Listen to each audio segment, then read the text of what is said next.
পঞ্চগড়ের মাটিতে এক সময় পাওয়া গিয়েছিল তেল। হ্যাঁ, ঠিকই শুনছেন, তেল। কিন্তু প্রশ্ন হচ্ছে, সেই তেলের খনি আজ কেন পরিত্যক্ত? কেন হঠাৎ বন্ধ হয়ে গেল এই প্রকল্প?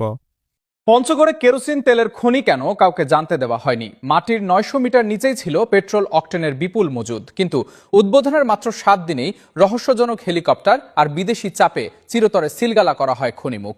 সীমান্তের ওপারে ভারত ঠিকই তেল তুলছে, অথচ আমাদের সম্পদ কি তবে ভারতের স্বার্থেই মাটি চাপা দেওয়া হলো? তেল উদ্বোধন করলো, সুইচ হওয়ার পরেও এই তেলটা আর উত্তোলন করা গেল না। এই তেল কোম্পানি অনুসন্ধান হওয়ার পরে এখানে যখন স্পষ্টতা হইল যে তেল আছে, তারপর আন্তর্জাতিকভাবে টেন্ডার হয়। এই টেন্ডারটা ফ্রান্সের কোম্পানি ফরাসল পায়।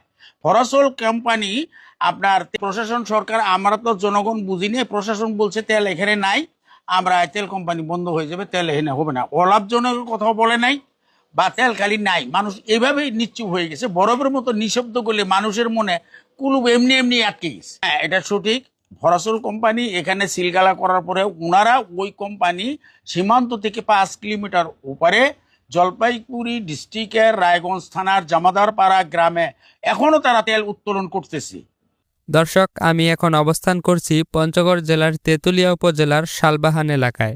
এখানে স্থাপন করা হয়েছিল তেল অনুসন্ধান প্রকল্প, যা আজ পরিণত হয়েছে এক রহস্যে।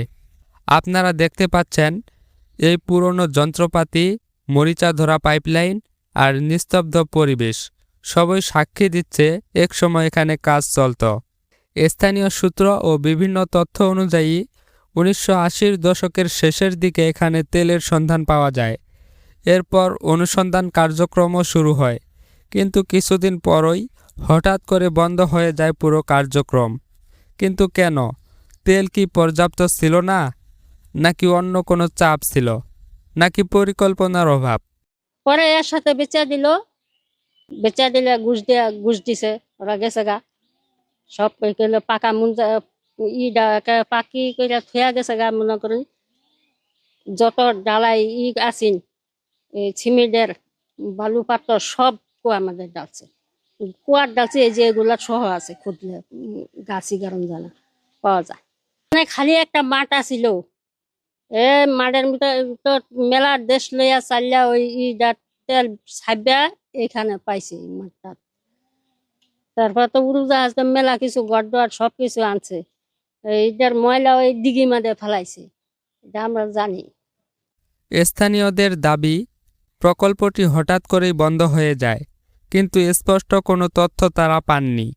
অনেকেই বলছেন এ ধরনের প্রকল্প বন্ধ হওয়ার পেছনে প্রশাসনিক সিদ্ধান্ত, অর্থনৈতিক কারণ কিংবা নীতিগত বিষয় থাকতে পারে। এ বিষয়ে স্বচ্ছ তথ্য প্রকাশ হওয়া জরুরি। বিশেষজ্ঞদের মতে, অনেক সময় তেলের পরিমাণ কম হলে অথবা খনন ব্যয় বেশি হলে প্রকল্প বন্ধ হয়ে যায়।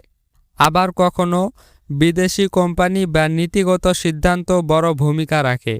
কিন্তু বাস্তবতা হলো, পঞ্চগড়ের এই প্রকল্প আজও মানুষের কাছে একটি প্রশ্নচিহ্ন হয়ে আছে। দেশের মাতৃভূমির সম্পদ, জন্মভূমির সম্পদ আমাকে রক্ষা করতে হবে। পূর্ণ চালুর দাবিতে আমরা এই আন্দোলন করতেছি। সরকার এখানে পূর্ণ তদন্ত করে একটা শ্বেতপত্র প্রকাশ করুক, অলাভজনক কিংবা লাভজনক কিংবা নাই তেল, এরকম একটা রিপোর্ট যাতে আমার বিটিভিতে প্রচার করে, এটা আমার আন্দোলনের মুখ্য উদ্দেশ্য।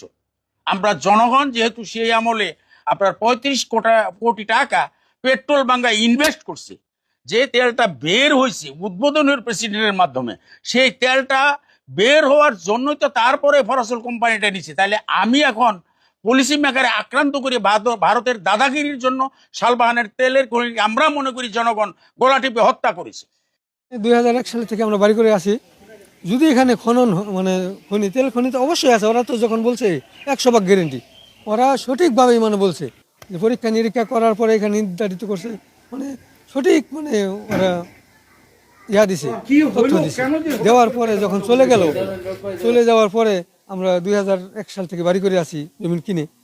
এখন যদি আমাদের এইখানে বাড়ির জন্য তো আমার সমস্যা না, যদি এই খননটা হয়, আমার দেশের সম্পদটা উঠে, তাহলে তো আমরা লাভবান। তাহলে আমার বাড়ির জন্য আমি সম্পদ, আমার কোনো দুঃখ নেই। শালবাহানের এই পরিত্যক্ত তেলকূপ শুধু একটি প্রকল্প নয়, এটি এক টুকরো ইতিহাস আর এক অজানা রহস্য। আমি জমির উদ্দিন আলোকিত পঞ্চগড় থেকে আপনাদের সামনে তুলে ধরলাম পঞ্চগড়ের এই অজানা গল্প। আপনার কি মনে হয় এই প্রকল্প বন্ধ হওয়ার আসল কারণ কি? কমেন্টে আপনার মতামত জানান। ভিডিওটি শেয়ার করুন যেন সত্যটা সবার সামনে আসে।